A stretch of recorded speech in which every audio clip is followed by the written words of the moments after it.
এটা থানায় চলে। আমার অপরাধটা কি? আমার অপরাধটা বলেন। আমার যদি অপরাধ আছে ভাই, আপনার পরিচয়টা একটু জানতে চাচ্ছি। আমি এসআই হানিফ। জি। আমি নামাজ পড়তেছিলাম, এরা দুইজনে রাস্তার মাঝে এ হলো একা, এরা 5-7 জন একে ধরে অ্যাটাক করে ফেলেছে। আমি এদেরকে নিয়ে যাচ্ছি।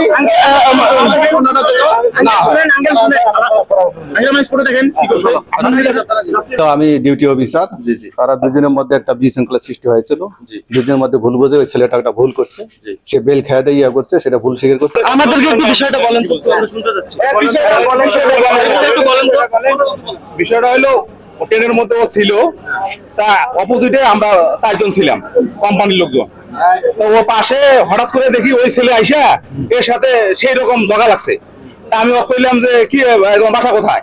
তা ও বলতেছে যে আমার বাসা বুড়িমারি, তা আমি ঢাকা যাব, লালমাটে নাইমা ঢাকা যায়। আমি কি করো?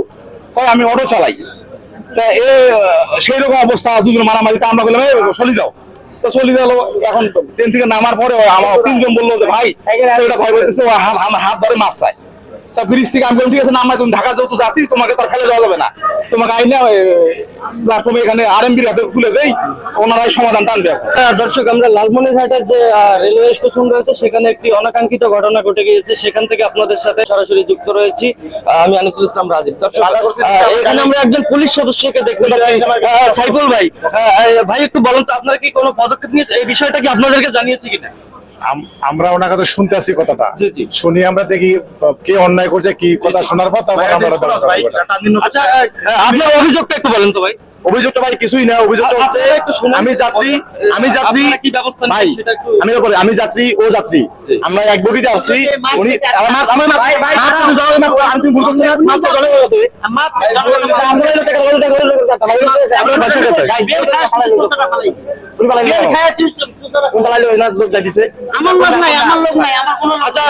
আমরা এখানে তো পুলিশ সদস্যরা রয়েছে, আরএনবি সদস্যরা রয়েছে, তারা কি সুরাহা করে এই বিষয়টা?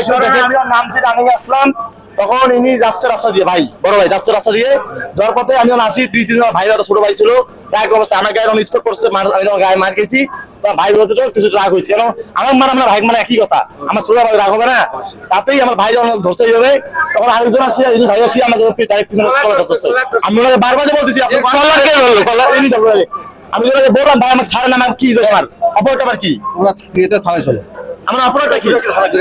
আমার অপরাধটা বলেন। আমার যদি অপরাধ আছে ভাই, আপনার পরিচয়টা একটু জানতে চাচ্ছি। আমি এসআই হানিফ। জি। আমি নামাজ পড়তেছিলাম, এরা দুইজনে রাস্তার মাঝে এ হলো একা, এরা 5-7 জন একে ধরে অ্যাটাক করে ফেলেছে।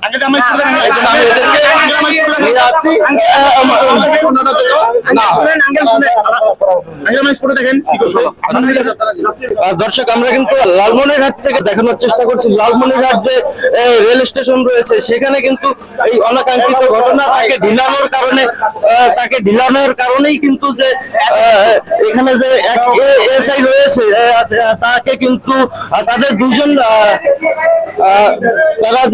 রয়েছে, তাদেরকে কিন্তু নিয়ে যাওয়া হচ্ছে এখানে জিআরপি যে থানা রয়েছে, এবং এই থানায় কি সুরাহা হয় আমরা আপনাদের সাথে শেয়ার করবো, সাথেই থাকুন।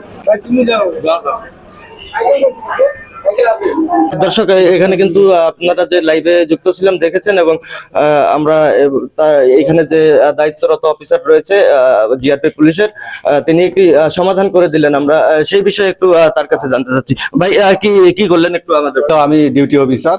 তারা দুজনের মধ্যে একটা বিশৃঙ্খলা সৃষ্টি হয়েছিল, দুজনের মধ্যে ভুল বুঝে ওই ছেলেটা একটা ভুল করছে, সে বেল খেয়ে দিয়ে ইয়া করছে, সেটা ভুল স্বীকার করছে। ওই জন্য দুইজনের মধ্যে যাতে আইন শৃঙ্খলা ভালো থাকে, এই জন্য দুইজনের মধ্যে ওই ছেলে মাপ চাইছে এদের কাছে, বাদী বিবাদের মধ্যে একটা আপোষ মীমাংসা করে দিয়েছি। আপনার পদবিটা এবং কি? নিরস্ত মোহাম্মদ হানিফ আলী। জি। আমি এএসআই মোহাম্মদ হানিফ আলী। ধন্যবাদ। দর্শক, আমরা এখানে একটি সামান্য অনাকাঙ্ক্ষিত ঘটনা ঘটেছিল, যেটি আপনাদেরকে সরাসরি জাগরণী টেলিভিশনে যুক্ত হয়ে দেখিয়েছিলাম। এই বিষয়টা যেহেতু ছোটখাটো একটি বিষয়, এবং যে তারা দুইজনে কিন্তু এই বুড়িমারি এক্সপ্রেস ট্রেনের যাত্রী, আর 3 মিনিট আছে ট্রেন ছাড়ার, এই জন্যই শর্টকাটে কিন্তু আমাদের যে এই অফিসার ছিল তিনি একটি সমাধান টেনে দিলেন। দর্শক, এই পর্যন্তই লালমনিরহাটের এই স্টেশন থেকে আজকের অনাকাঙ্ক্ষিত ঘটনার খবর আপনাদেরকে সরাসরি জানিয়ে বিদায় নিচ্ছি। আবারও লালমনিরহাট জেলার যে কোনো সমস্যা সম্ভাবনা আপনাদেরকে জানাতে সরাসরি যুক্ত হব আমি আনিসুল ইসলাম রাজীব। ততক্ষণ পর্যন্ত ভালো থাকবেন, সুস্থ থাকবেন, খবর লালমনিরহাট অনলাইনের সঙ্গে যুক্ত থাকবেন। আসসালামু আলাইকুম, খোদা হাফেজ।